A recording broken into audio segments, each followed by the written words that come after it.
Well, it's official. They've done it. The Jets are 0-16. It's a miracle. All right, well, not yet, but they're more than halfway there. And I'm just trying to read into my magical crystal ball to predict the future. That is the Jets eventually being 0-16 and landing the number 1 overall pick in the NFL draft. They are, however, 0-9. Following yes, I know, it was a close game in the box score. They were winning. People would tell you they should have won, shoulda, coulda, woulda.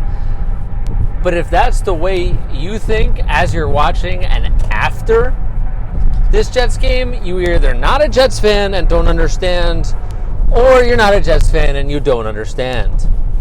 I am both in the opposite direction. I'm a Jets fan and I do understand. I'm Dave. Hi. The Drives with Dave podcast, you can find it anywhere you find podcasts. You join me on my ride home from CBS Sports Radio headquarters in New York City.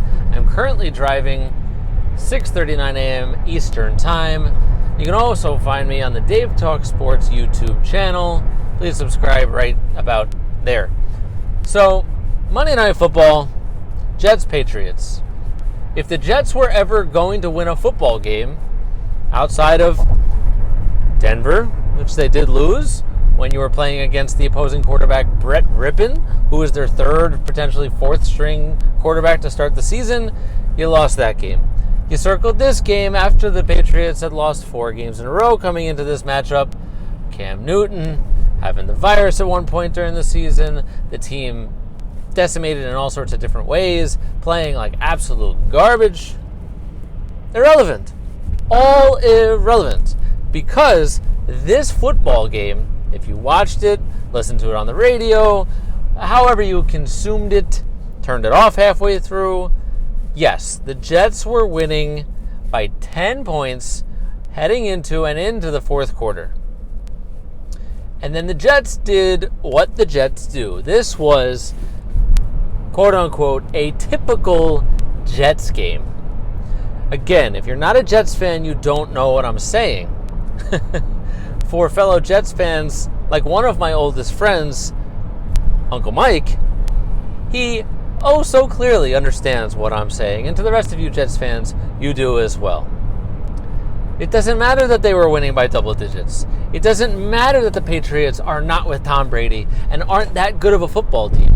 And they play in the second worst division in football, the AFC and NFC East. Doesn't matter. Doesn't matter. You're starting Joe Flacco. You lose the one lone bright spot of this Jets season so far during the game in Mekhi Becton. Who, side note, Mekhi Becton, massive human being. This is but an athletic freak of nature for his size. I love watching that guy play on the offensive line. I mean, he is a massive tackle who just wrecks people. He's a force to be reckoned with, but unfortunately left the game with an injury. Hopefully he's not too injured. Because again, the lone bright spot of this season. So you have Joe Flacco, looking like old Joe Flacco. And then what happens? Joe Flacco turns back into a pumpkin, throws a very costly interception. The rest of their drives go nowhere. The Patriots score. Cam Newton's second rushing touchdown. And then who else? Of course, a former Jets kicker. You know him. You maybe love him. Probably not. Nick Folk. I want to call him Nick something else, but Nick Folk drills. Absolutely perfect, true as can be, down the middle, 51-yarder, game winner. Patriots win 30-27. Jets 0-9. Yeah, all right, so the Jets head into a bye now. Great, good for them. Oh, we're going to get healthy. They showed signs of life. No, they didn't. This is the worst football team in the history of the NFL. And I don't care that they're playing the Chargers after the bye. They will lose that game too, just like they lost to the Broncos and the Patriots. They're going to lose to the Patriots when they play them again, and they're going to lose to the Dolphins because the Dolphins are way better than us, and they're going to lose to the Chargers. 0-16. And like I've said before on a previous episode of Drives with Dave, the podcast, found anywhere you find podcasts, there's a very fine line between being bad enough to get the number 1 overall pick in the NFL draft and being so bad that people literally refuse to come here. Because that may be in store for Trevor Lawrence and the Jets. As I drive into people who are going 43 miles an hour on the expressway when there is no traffic. That's why my blinker is still on.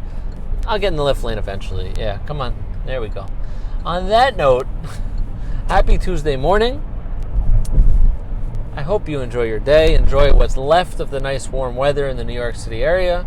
I'm Dave Ettinger, your host of the Drives with Dave podcast. Again, anywhere you can find podcasts, as well as the Dave Talk Sports YouTube channel. Please subscribe about where my finger is. I'm going to go home and go to sleep after I post this video.